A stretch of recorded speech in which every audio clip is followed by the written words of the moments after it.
I don't think people understand the true beauty of this place. Everyone sees the beaches, the temples, the outer surface, but this place holds so much more than that. My goal is the same, to learn about food and culture and recipes from every place I travel, but I have a feeling that this journey will take me so much deeper than my previous culinary adventures. At this point, I may not know how, but there's an undeniable amount of spiritual energy in the atmosphere. I've only just arrived, but I know there's a culinary experience just waiting to be explored.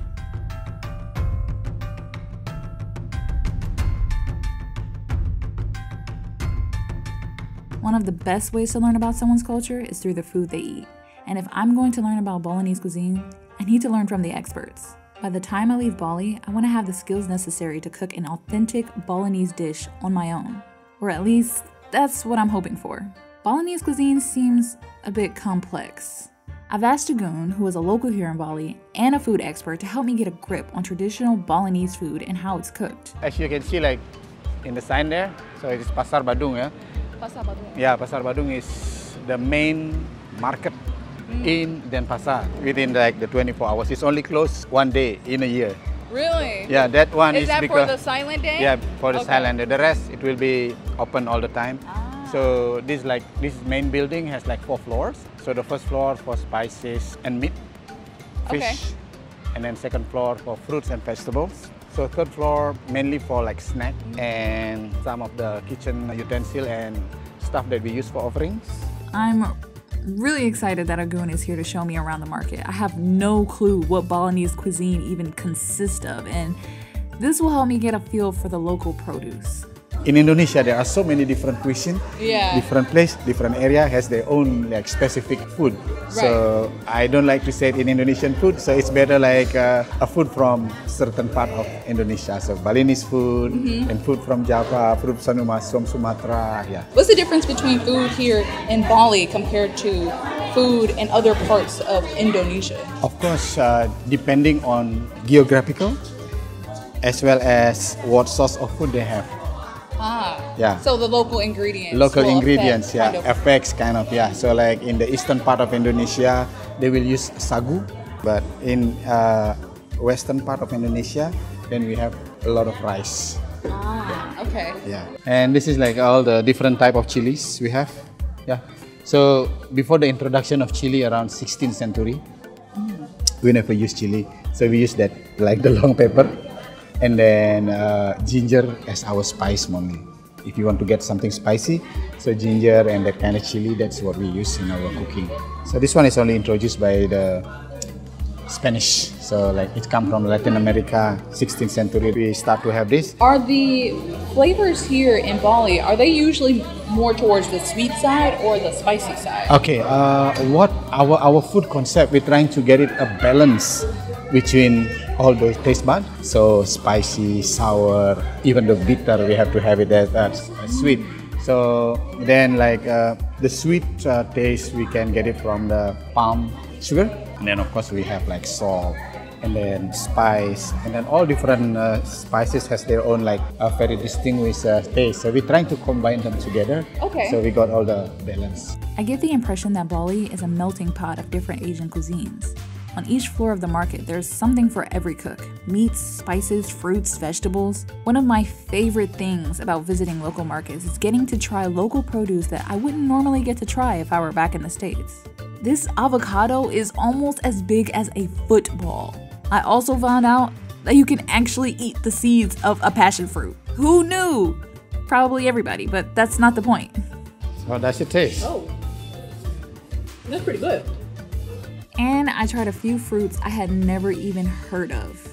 This is called snake fruit. It tastes like a combination of pineapple and an apple, and so far it's been the best fruit I've tasted throughout all of my travels. But this market is huge, and there's more than just produce here. It's usually for slicing, but usually used for preparing the offering. Yeah. I've seen these flowers throughout Bali, in random places, or at least I thought it was random, but that's not necessarily the case. This is called Chanang Sari, and it's a daily offering made by Balinese people who practice Hinduism. They're placed in shrines, houses, shops, markets, and it's to give thanks as well as praise. Religion plays a heavy role in what people eat, not just in Bali, but throughout the world. Usually those who practice Hinduism don't eat beef because cows are considered sacred for a couple of different reasons. They cultivate agriculture, they provide milk and nutrients. I find it interesting though that cows are not necessarily worshipped, but instead highly respected. Agun will be guiding me through the streets of Bali so that I can try some of the authentic Balinese cuisine.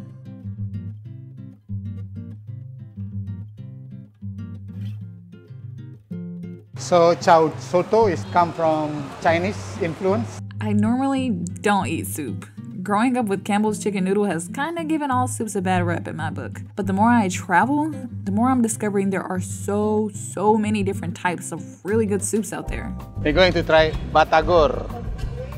Yeah, so batagor is basically abbreviation from bakwan, tahu, and goreng. So bakwan is dumpling, fried dumpling and tofu. So it comes with peanut sauce. But the dumpling and the tofu is filled with fish paste. This is surprisingly the first time I've had tofu and actually enjoyed it. No offense to any vegans or vegetarians out there, but if it isn't seasoned or cooked properly, it's like taking a bite of squishy nothingness. I'm not letting tofu off the hook this easy, mainly because this is fried, and almost everything tastes better fried. But if there are any tofu dishes in other countries that whoever's watching thinks I should try, leave it in the comments, and I'll give tofu one more chance to change my mind. I've seen this dish almost everywhere throughout Bali, satay. To my understanding, it's their version of kebabs, and there are many different types. They're usually cooked with chicken, pork, or goat. This one is called satay babi. It's made with pork and has a sticky, delicious glaze. So far, this has been the best thing I've tried since I've been here. The pork is tender, it's juicy, and the glaze is sweet and savory.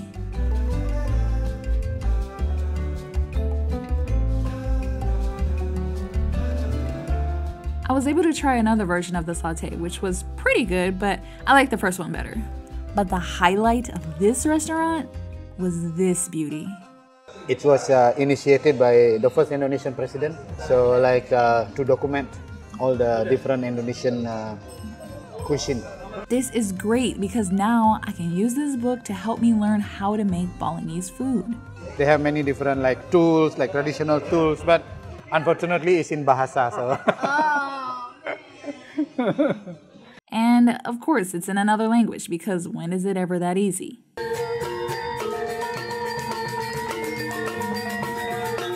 On the way to our next destination, we came across one of the royal palaces that is open to the public. In every neighborhood, there's a temple. The temple's positions were used to provide spiritual protection over the island. We believe that holy spirits of God and then also the ancestor spirits, they reside in the high mountain.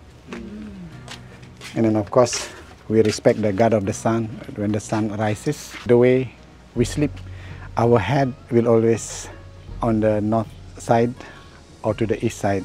Oh, so really? If you go to the Balinese house, so the pillow will be on the east or the pillow or on the north side of the building. Yeah. In Bali, everything has meaning and significance. There's a lot of symbolism within the culture.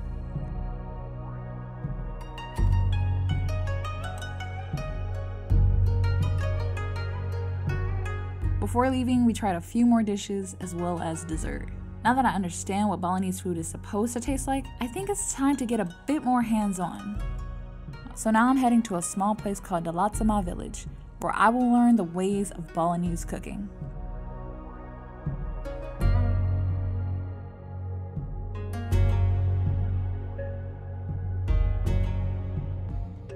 When I arrived, I met with Sayu and her husband Kadek, who wrapped me in a sarong. A sarong has many different purposes, but it's most often worn in hot and humid climates to keep you cool. Can you tell me a little bit about what we'll be making today? Okay.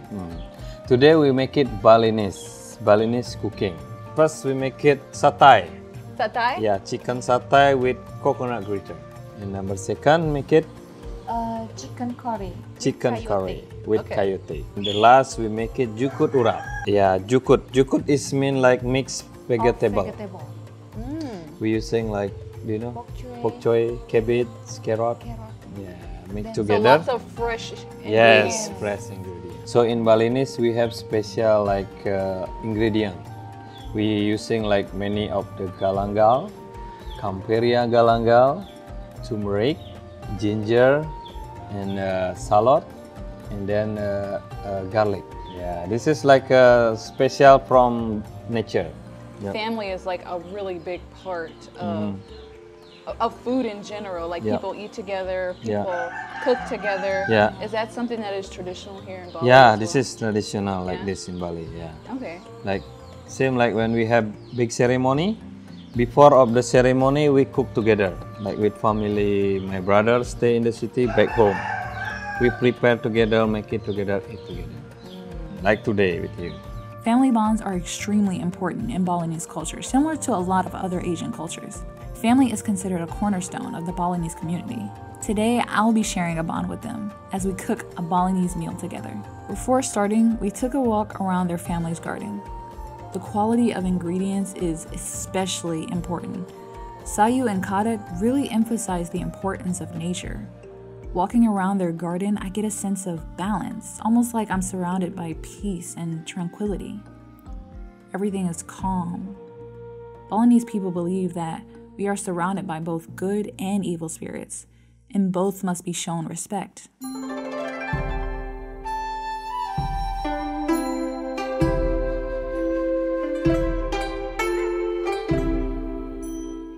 We started by making a traditional Balinese paste with some fresh ingredients. Many Balinese recipes use this paste. And we grinded everything by hand, no blender or fancy food processor. Even though it's a much longer process, there's something special about doing everything by hand. I've also heard that when you create a paste by hand instead of using a blender, that it will draw out more flavor. I'm not sure if that's true, but for now, I'm just gonna go with it. We used the paste to make the Balinese mixed vegetables, the coyote soup, and the sauté. The fragrance of everything together was mesmerizing. All the ingredients are just so fresh. Before coming, I didn't feel super hungry, but after preparing this meal, I felt like I was starving. But we weren't finished yet, because after cooking, traditionally they prepare an offering for the fire, the water, the earth, anything that was crucial to prepare the meal. It's their way of saying thank you. So on a banana leaf, I placed a little bit of the different meals we prepared. A little bit of rice, a little bit of sauté, and a little bit of the mixed vegetables. The stove provided the fire to cook the meal, so we placed one on the stove. The sink provided the water for the soup, so we placed an offering there. It's almost like giving back to the earth. Once we finished the offering and blessed the food, then we were able to enjoy the meal. Needless to say, the entire meal was delicious, filled with fresh ingredients and a whirlwind of new flavors. This is exactly the boost I needed to make Balinese cuisine on my own. In my next video, I will share with you the recipes I learned while here in Bali. Be sure to like and subscribe so that you don't miss it. See you next week.